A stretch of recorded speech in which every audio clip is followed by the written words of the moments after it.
Hello guys, previous video में हम लोगों ने रेट ऑफ रिएक्शन के बारे में कुछ पढ़ के रखा है कि रेट ऑफ रिएक्शन क्या होता है, कैसे वो चेंज होता है in terms of the reactant concentration and in terms of the concentrations of the product. And उसके ऊपर के हम लोगों ने कुछ न्यूमेरिकल्स भी बना के देखे थे, बराबर है। आज के वीडियो में हम लोग डिस्कस करते हैं rate of reaction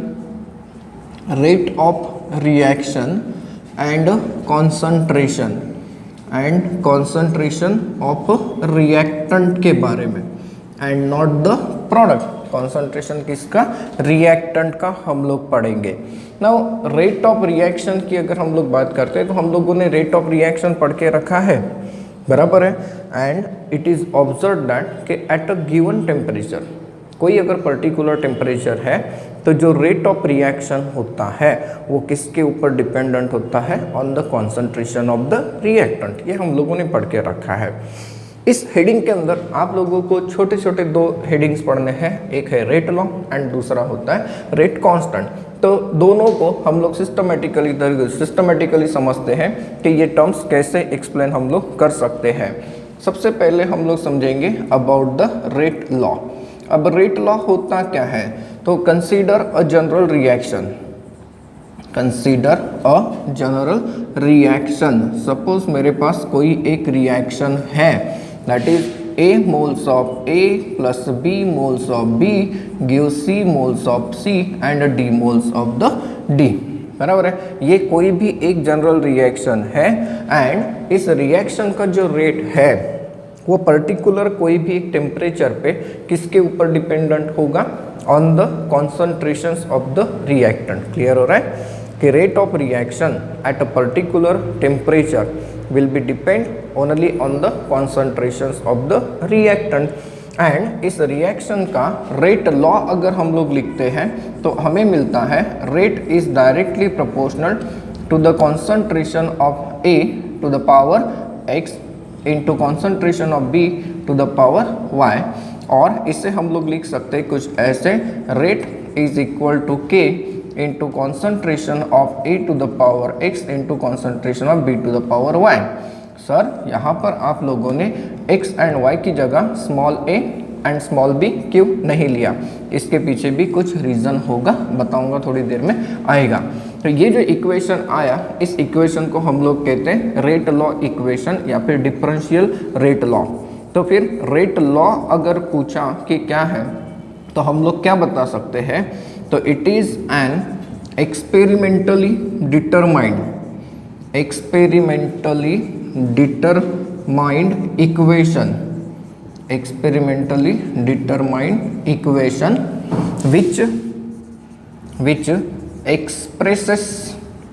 which expresses the rate of reaction in terms of concentrations of reactants and not predicted from the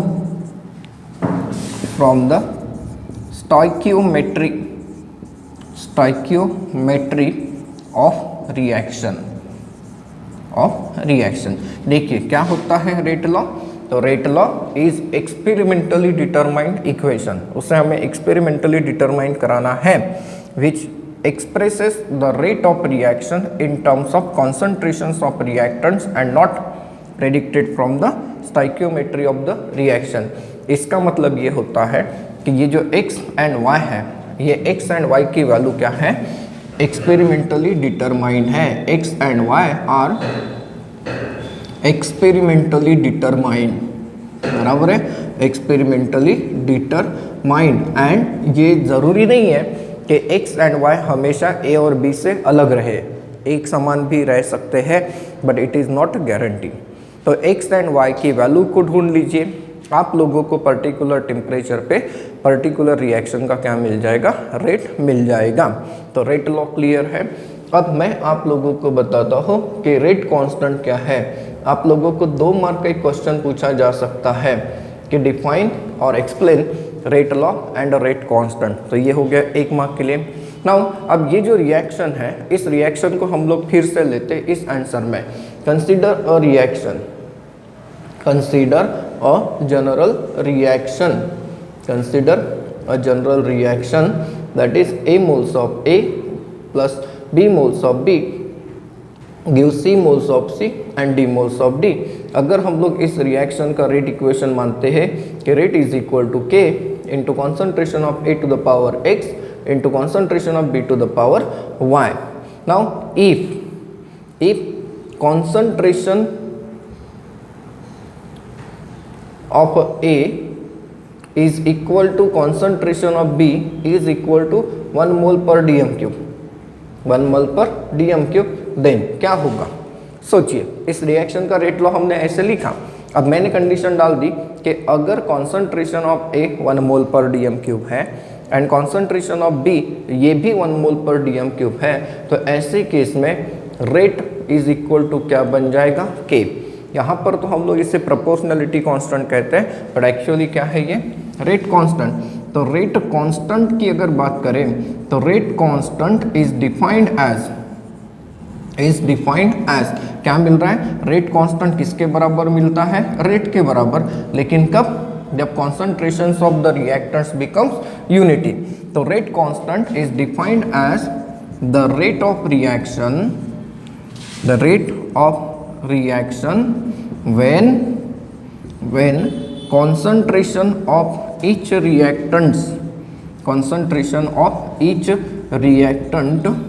is a unity। क्या हो जाएगा? यूनिटी हो जाएगा। मतलब देखिए, रेट एंड रेट कांस्टेंट की वैल्यू यूनिट क्या आएंगे? सेम आएंगे। नाउ ये जो रेट कांस्टेंट है इसके बारे में याद रखिए, rate constant is independent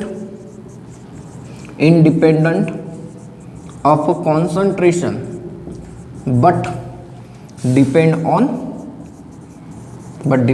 on temperature। ये concentration के ऊपर डिपेंडेंट नहीं होती, लेकिन टेम्परेचर के ऊपर डिपेंडेंट होती है। क्या? तो K की वैल्यू। तो rate law and rate constant के बारे में हम लोगों ने अभी समझा। अब हम लोगों ने रेट लॉ के बारे में समझा, रेट कांस्टेंट के बारे में समझा। इस रेट लॉ के बारे में और आगे पढ़ते हैं। देखिए, हम लोगों ने ये पता किया कि एक्स एंड वाई की जो वैल्यू है ये क्या होनी चाहिए? Experimentally determined. अगर आप लोगों ने एक्स एंड वाई की वैल्यू को चेंज करा दिया तो ऐसे केस में आप लोगों को रिएक्शन का जो रेट है ये भी चेंज होते हुए मिलेगा। कैसे मिलेगा? कंडीशन डाल के देखते हैं। नंबर 1 कि if x is equal to Y is equal to 1। अगर आप लोगों ने x एंड y की वैल्यू को 1 1 कर दिया तो rate is equal to k into concentration of A into concentration of B बन जाएगा। k नहीं बन जाएगा, जरा सोचिए। Then equation 1 becomes, equation 1 becomes ऐसा हो जाएगा। क्लियर है? नाउ यहाँ पर एक चीज़ के बारे में सोचो, अगर आप लोगों ने दो में से किसी एक के कॉन्सेंट्रेशन को डबल करा दिया, दो में से किसी एक के कॉन्सेंट्रेशन को डबल करा दिया तो ऐसे केस में रेट क्या हो जाएगा? डबल। सोचिए, मैंने अगर A को डबल किया तो इसका मतलब ये टर्म क्या हो जाएगी? मल्टीप्लाइड बाय 2, तो R क्या हो जाएगा? डबल हो जाएगा। नाउ इफ सेकेंड कंडीशन डालते हैं, if x is equal to 2 and y is equal to 1, then equation 1 क्या हो जाएगा? देन इक्वेशन 1 क्या हो जाएगा? सोचिए, तो ये हो जाएगा R is equal to K into concentration of A to the power 2 into concentration of B। होगा कि नहीं होगा? अब अगर आपने यहाँ पर कॉन्सेंट्रेशन ऑफ A को डबल कर दिया, देखिए concentration, if concentration of A is doubled, अगर इससे आप लोग डबल्ड करते हो तो ये क्या हो जाएगा? R is equal to K into 2 to the power 2 into concentration of A to the power 2 into concentration of B, that is R is equal to K into 4 into concentration of A to the power 2 into concentration of B। इससे देखिए rate क्या हो गया? 4 गुना हो गया। 4 गुना। अगर आप लोगों ने x की वैल्यू 2 रखा, y इज इक्वल टू 1 रखा, तो रेट इक्वेशन ऐसा मिलेगा। एंड यहाँ पर आप लोग जैसा चेंज अप्लाई करोगे उस तरीके से उसी फैक्टर से रिएक्शन का रेट क्या होता जाएगा? आप लोगों को मिलता जाएगा। नाउ इफ तीसरी कंडीशन डालते हैं कि if x is less than 0, तो ऐसे केस में क्या हो जाएगा, then rate of reaction decrease हो जाएगा, रेट ऑफ रिएक्शन क्या हो जाएगा, डिक्रीज हो जाएगा। एंड अगर आप लोगों ने ऐसी कोई कंडीशन डाल दी if x is equal to 0 and y is equal to 0, अगर आप लोगों ने x एंड y दोनों 0 कर दिया तो ऐसे केस में यू विल ऑब्जर्व दैट कि rate will be independent on concentration of reactants, बराबर है, ऑन कॉन्सेंट्रेशन ऑफ रिएक्टेंट्स। हालांकि ये रॉन्ग है, आप लोगों ने दो में से किसी एक को 0 कर देना चाहिए, दूसरा तो कुछ ना कुछ वैल्यू रखेगा। तो rate will be independent on the concentration of reactants, मतलब कौन सा, ए के ऊपर। क्यों? क्योंकि ए का कोएफिशिएंट हम लोगों ने क्या रखा है, यहाँ पर 0 x रखा है। तो x इज इक्वल टू अगर 0 है तो इसका मतलब ये कि रिएक्टेंट के टर्म में से ये पूरी की पूरी, ये जो रेट लॉ आप लोगों ने पढ़ा इसमें से ये टर्म हट जाएगी, आप लोगों को सिर्फ b के पावर में, b के रिस्पेक्ट में क्या मिलेगा, रेट ऑफ रिएक्शन मिलता रहेगा। अब रेट लॉ के ऊपर हमें बहुत ही मज़ेदार क्वेश्चन पूछे जाते हैं। कैसे होते हैं ज़रा देखिए, कुछ तो बहुत ही सिंपल होते हैं, कैलकुलेशंस की भी ज़्यादा ज़रूरत नहीं पड़ती। ये क्वेश्चन देखिए, ये ऑलरेडी टेक्स्ट बुक में हमारे सॉल्व है। राइटिंग द रेट लॉ, मतलब कैसे रेट लॉ हम लोगों को लिखना चाहिए। तो कंसीडर, इस एग्जांपल को देखिए, consider the reaction twice H2O2 gas decompose होके दे रहा है twice H2O liquid and O2 gas. If the, अब इस कंडीशन को पढ़िए, आप लोग रेट लॉ बना सकते हैं। If the rate of the reaction is proportional to the concentration of H2O2, इसका मतलब क्या, इस रिएक्शन का जो रेट है वो किसके ऊपर डिपेंड करता है, कॉन्सेंट्रेशन ऑफ H2O2 के ऊपर। तो ऐसे केस में इस रिएक्शन का रेट लॉ क्या होगा, तो ऐसे केस में इस रिएक्शन का जो रेट है, रेट लॉ होगा ये ऐसा होगा, that is rate is equal to K into concentration of H2O2। Sir यहाँ पर आपने पावर में 2 नहीं लिखा, हाँ क्यों, क्योंकि कंडीशन में स्क्वायर इस वर्ड का इस्तेमाल हुआ है क्या, नहीं। अगर कभी ऐसा लिखता कि if the rate of the reaction is proportional to the square of the concentration of H2O2, तब जाके इसके पावर में कितना लिखना पड़ता हमें, 2, अदरवाइज लिखने की जरूरत पड़ती क्या, नहीं। तो रेट लॉ कैसे लिखते हैं ये क्लियर हो रहा है। अब जरा इस क्वेश्चन को देखिए क्या कहता है, for the reaction NO2 gas plus CO gas it gives NO gas plus CO2 gas. Condition देखिए क्या कहता है, the rate of reaction is experimentally found to be proportional to the square of the concentration of NO2, square of the concentration of NO2 and independent that of CO। मतलब ये कि इस reaction का जो रेट है वो इसके concentration के स्क्वायर के ऊपर डिपेंडेंट है, लेकिन इसके ऊपर डिपेंडेंट है क्या, नहीं। तो ऐसे केस में आप लोगों को कहा है कि रेट लॉ लिखकर बताइए, तो इसका रेट लॉ क्या ऐसा नहीं लिखोगे, rate is equal to K into concentration of NO2 to the power 2, बराबर है। सर CO को क्यों नहीं लिखा, क्योंकि मेंशन किया हुआ है कि इस रिएक्शन का जो रेट है वो CO के कॉन्सेंट्रेशन के ऊपर डिपेंडेंट नहीं है, वो इंडिपेंडेंट है। तो ये हो गया इस रिएक्शन का रेट लॉ। मतलब ये जो एक्सपेरिमेंटल कंडीशन है ये अगर हमें गिवन है तो हम लोग इसका क्या निकाल सकते हैं, रेट लॉ बनाकर दिखा सकते हैं। रेट लॉ के बारे में हमने पहले ही ये कहा है कि रेट लॉ एक एक्सपेरिमेंटली डिटरमाइंड है। आप लोग सिंपल रिएक्शन को देखकर उसका रेट लॉ नहीं निकाल सकते, नहीं बना सकते। अब सेकेंड वाले क्वेश्चन की तरफ चलिए, क्या कहता है कि write the rate law for the reaction A plus B gives P from the following data. आपके पास डाटा दिया है, कैसे दिया है, concentration of A, concentration of B and initial rates है। मतलब ये कि आप लोगों को यहाँ पर थोड़ा सा कैलकुलेशन करना पड़ेगा, ठीक है। तो कैलकुलेशन भी हम लोग करके दिखा सकते हैं, ऐसा कुछ नहीं है।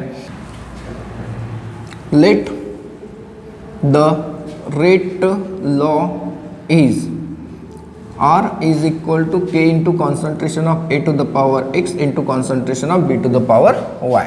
ठीक है, नाउ आपके पास R1 इज इक्वल टू कितना है, तो ये दिख रहा है 4 इंटू 10 टू द पावर -5। कब, जब कॉन्सेंट्रेशन ऑफ A ये कितना है 0.4 एंड कॉन्सेंट्रेशन ऑफ B ये कितना है 0.2। सो देयरफॉर R1 का इक्वेशन बना सकते हो, तो R1 is equal to 4 into 10 to the power -5, ये तो है ही है, बराबर इज इक्वल टू, ये कैसा होगा, तो K into concentration of A to the power X into concentration of B to the power Y, मतलब क्या हो जाएगा, तो K into 0.4 to the power X into 0.2 to the power क्या हो जाएगा, Y हो जाएगा।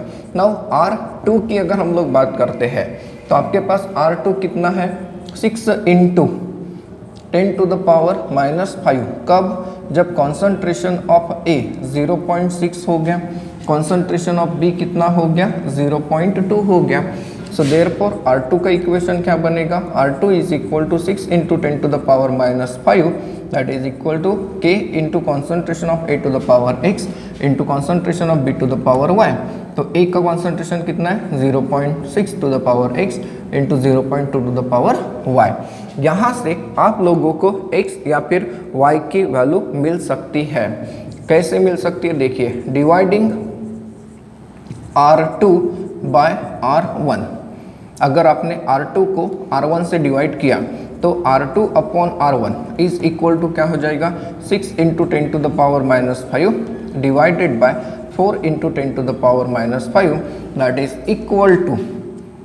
इक्वल टू क्या हो जाएगा K into concentration of A कितना है 0.6 to the power X into 0.2 to the power Y divided by K into क्या हो जाएगा 0.4 to the power X into 0.2 to the power Y। Similar terms को cancel out करिए, ये देखिए ये कैंसिल हो गया, K कैंसिल हो गया। यहाँ पर अगर हम लोग देखें तो 10 टू द पावर -5 ये कैंसिल हो गया, तो 6/4 मतलब क्या होता है 1.5, ठीक है। तो 1.5 is equal to 0.6 divided by 0.4 to the power X है, X ये इतना ही तो है 6/4 to the power X that is 1.5 to the power X। So therefore X is equal to क्या हो गया 1 हो गया, X इज इक्वल टू 1 हो गया, ठीक है। अब आप लोगों के पास R3 इज इक्वल टू क्या है, नाउ यहाँ पर लिख देते हैं R3 इज इक्वल टू क्या है, तो 3.2 that is 32 into 10 to the power -5। कब, जब कॉन्सेंट्रेशन ऑफ A 0.8 है, concentration of B is equal to 0.4 है। So therefore R3 is equal to 32 into 10 to the power -5 is equal to K into concentration of A that is 0.8 to the power X into concentration of B 0.4 to the power Y। Now dividing, इसके बाद क्या करेंगे, dividing R3 by R1 करिए, पहले वाले के साथ R3 इसको डिवाइड करिए, तो ये क्या हो जाएगा R3 अपॉन R1। R3 कितना है 32 into 10 to the power -5, R1 कितना है, तो R1 है 4 into 10 to the power -5 is equal to, ये क्या बन रहा है K into 0.8 to the power X into 0.4 to the power Y, बराबर है, divided by R1 is equal to क्या था K into 0.4 to the power X into 0.2 to the power Y। अब ये देखिए ये कितना हो गया 8 हो गया, ये हो गया 8 इज इक्वल टू, यहाँ से K कैंसिल हो गया। आपको पता है X की वैल्यू क्या है 1 है, तो यहाँ पर 0.8 डिवाइडेड बाय 0.4 मतलब 8/4 2 टू द पावर 1 हो गया इनटू, इसे अगर आप लोग देखते हो तो ये क्या हो रहा है, तो 2 टू द पावर Y हो रहा है। तो यहाँ पर अगर आप देखते तो 8/2 is equal to 2 to the power Y, 4 is equal to 2 to the power Y, तो 2 to the power 2 is equal to 2 to the power Y। So therefore Y is equal to क्या हो गया 2 हो गया। अब आपके पास X एंड Y दोनों की वैल्यू आ गई, thus the rate law is क्या बन जाएगा, R is equal to K into concentration of A to the power x। तो x की वैल्यू क्या है, x की वैल्यू आपको मिली 1 into concentration of B to the power y की वैल्यू क्या मिली 2। बनेगा कि नहीं बनेगा, ऐसा रेट लॉ है। ये कंडीशन क्लियर, ऐसा न्यूमेरिकल था, बहुत ही मज़ेदार है, कोई बहुत बड़ा कैलकुलेशन नहीं होता। x एंड y की वैल्यू अगर मिलती है तो आप लोग उस रिएक्शन के लिए रेट लॉ बनाकर दिखा सकते हैं। अब थर्ड वाले क्वेश्चन को देखिए क्या कहता है कि for the reaction CH3Br plus OH negative aqueous gives CH3OH plus Br negative aqueous. ठीक है, rate law is, rate is equal to K into concentration of CH3Br into concentration of OH negative. आपको क्या कहता है, दो question solve करने के लिए A एंड B। A का कहना क्या है, how does reaction rate changes if OH negative is decrease by a factor of 5। क्या होगा अगर कॉन्सेंट्रेशन ऑफ OH निगेटिव को 5 से कम करा दिया जाए तो। एंड दूसरा condition, what is the change in rate if concentration of both reactants are double. दोनों का कॉन्सेंट्रेशन अगर डबल करते हैं तो रेट के ऊपर क्या फर्क पड़ता है। तो ऐसे केस में हम लोग मानते हैं कि रेट लॉ तो गिवन है, लेट करने की जरूरत नहीं। The rate law is that is R is equal to K into concentration of CH3Br into concentration of OH negative. बराबर है। अब पहली कंडीशन क्या है कि if the concentration of OH negative is decreased by factor 4, if concentration of OH negative is decreased by a factor of 5। ठीक है, 5 से कम करना है तो नया रेट लॉ बन जाएगा ना, नया रेट लॉ बन जाएगा, उसे हम लोग कह देते हैं R2।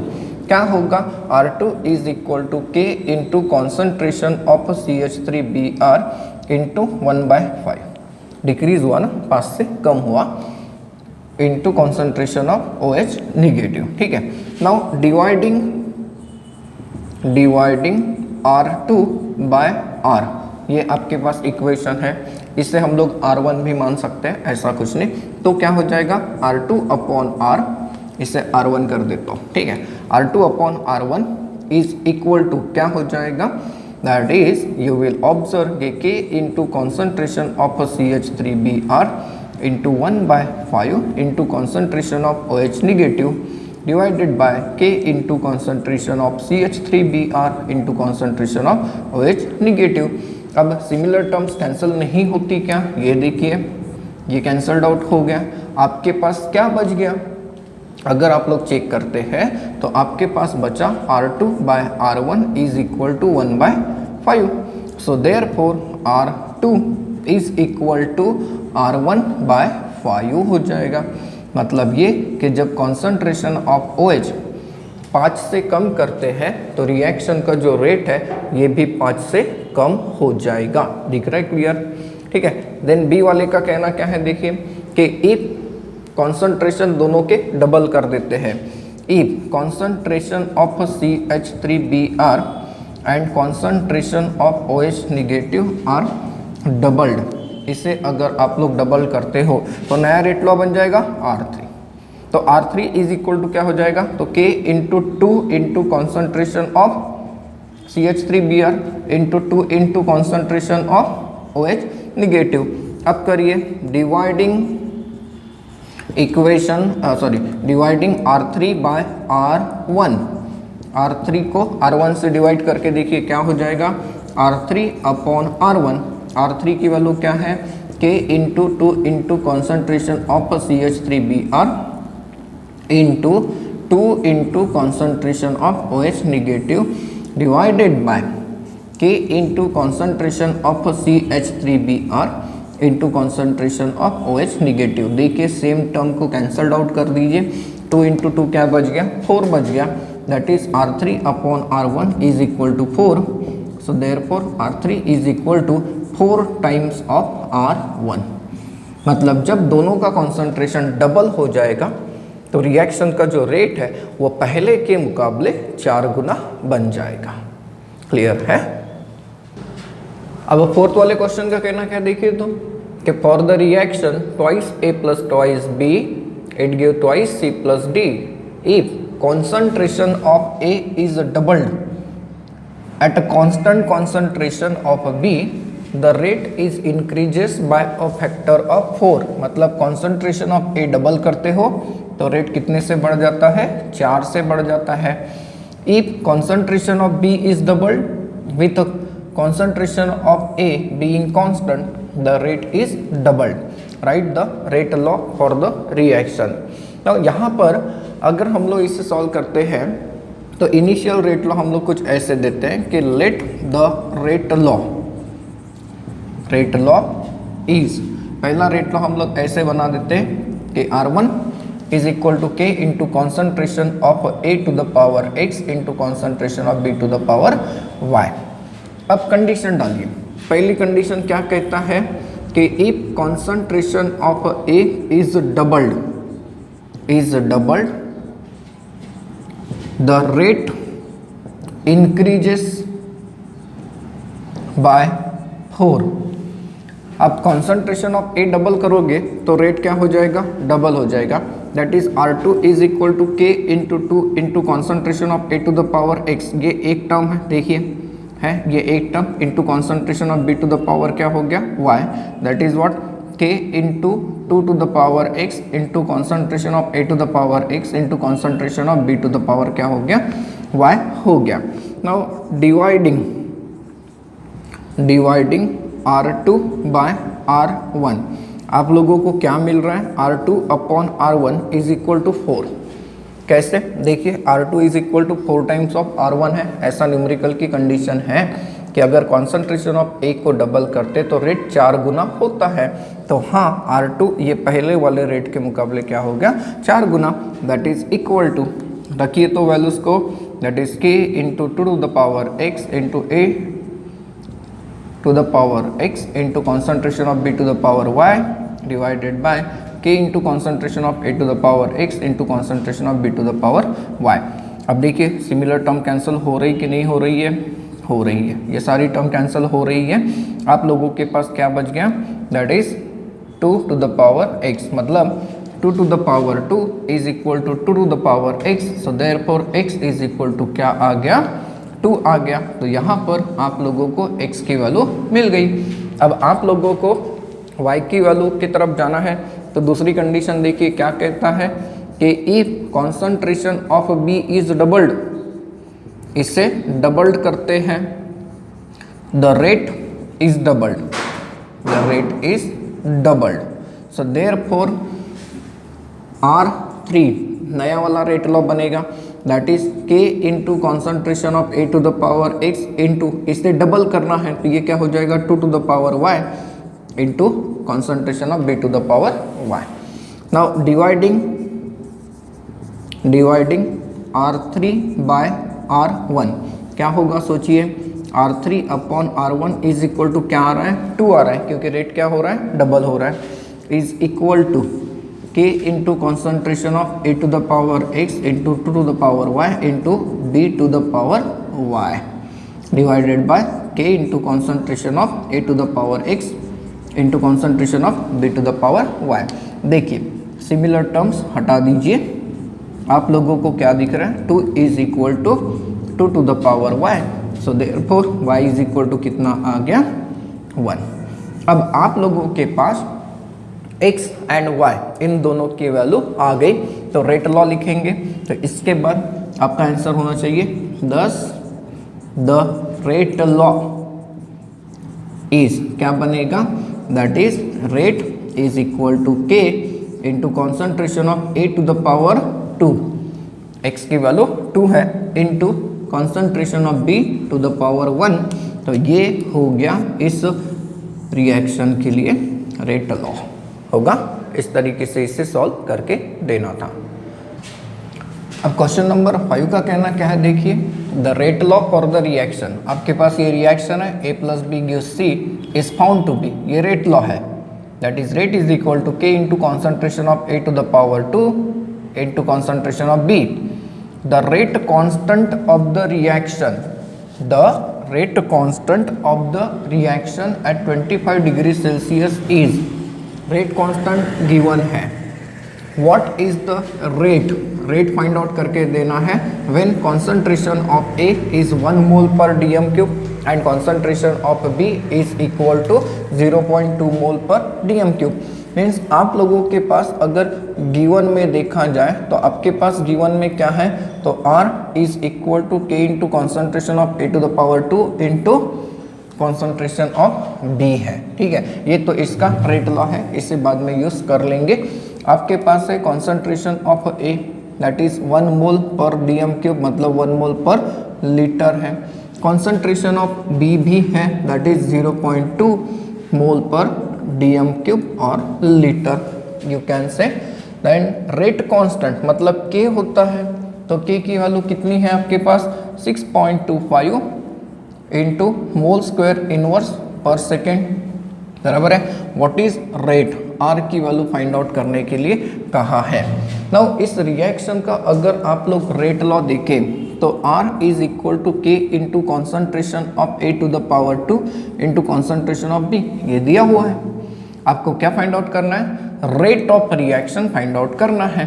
तो रेट ऑफ रिएक्शन तो डायरेक्टली फाइंड आउट होगा, वैल्यूज पुट करिए that is 6.25 mole square inverse, मतलब ये मोल पर dm³ का स्क्वायर हुआ, right, into concentration of A कितना है that is 1 mole per dm³, इसका हो गया ये square, into concentration of B कितना है तो 0.2 मोल पर dm³.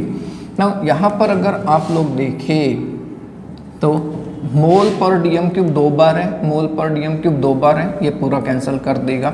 यहाँ पर क्या बचा है सेकेंड इनवर्स.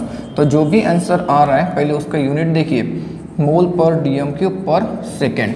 अब अगर हम लोग इसका कैलकुलेशन करके देखते हैं तो आप लोगों को इसका आंसर क्या मिलेगा, सोचिए, कैलकुलेट करिए, ये इतना मिलेगा that is R is equal to 1.25 mole per dm³ पर सेकेंड मिलेगा.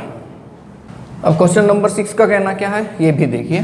फॉर द रिएक्शन, ये रिएक्शन है हमारे पास that is twice of NOBr, nitrosyl bromide है ये compound. Twice of NOBr, it gives twice of NO2 plus Br2 gas. The rate law is, इस reaction के लिए रेट लॉ है that is R is equal to K into concentration of NOBr to the power 2. Then उसके बाद if the rate of reaction, R की value, rate of reaction is 6.5 into 10 to the power minus 6 mole per liter per second, when the concentration of NOBr is 2 into 10 to the power minus 3 mole per liter, what would be the rate constant. यहाँ पर आपको K find out करने के लिए कहा है, लेकिन पहले गिवन को ढूंढ लीजिए. आपके पास क्या है रेट इक्वेशन और उसमें रेट ऑफ रिएक्शन मतलब R की वैल्यू है 6.5 into 10 to the power minus 6 mole per litre per second. ठीक है, फिर उसके बाद कॉन्सेंट्रेशन ऑफ NOBr है, NOBr का कॉन्सेंट्रेशन कितना है 2 into 10 to the power minus 3 mole per litre है. आप लोगों को K की वैल्यू फाइंड आउट करने के लिए कहा है.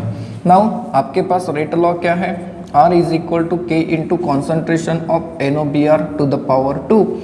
So therefore K is equal to क्या हो जाएगा गाइस, ये टर्म यहाँ पर आ जाएगी that is R divided by concentration of NOBr to the power 2. R की वैल्यू है 6.5 into 10 to the power minus 6 divided by concentration of NOBr कितना है that is 2 into 10 to the power minus 3. इसका क्या हो जाएगा स्क्वायर हो जाएगा. अब अगर हम लोग यूनिट्स को देखें तो यूनिट्स क्या आएंगे, इसकी यूनिट को देखिए, इसका है मोल per litre per second and इसके यूनिट्स का क्या हो जाएगा, तो इसके यूनिट का तो स्क्वायर हो जाएगा, होगा कि नहीं होगा. दैट इज अगर आप लोग इसके यूनिट्स को रखते हैं मोल पर लीटर है, ठीक है, तो ये 2 बार है, तो ये 2 बार है, एक बार को क्या कर देगा कैंसिल कर देगा, तो एक बार क्या रहेगा बचा हुआ रहेगा. तो इसका आंसर अगर आप देखें ये हो गया 4 इंटू 10 टू द पावर -6 तो 10⁻⁻6 ये कैंसिल हो गया। 6.5 डिवाइडेड बाय क्या आ रहा है 4 आ रहा है। तो इसका आंसर अगर आप लोग देखें तो ये आ जाएगा 1.625 आ जाएगा। एंड रही बात यूनिट की, तो ये नीचे बचा था, ये ऊपर गया, क्या हो गया मोल इनवर्स लीटर हो जाएगा पर सेकेंड रहेगा। दैट इज के कुछ इस तरीके से आएगा।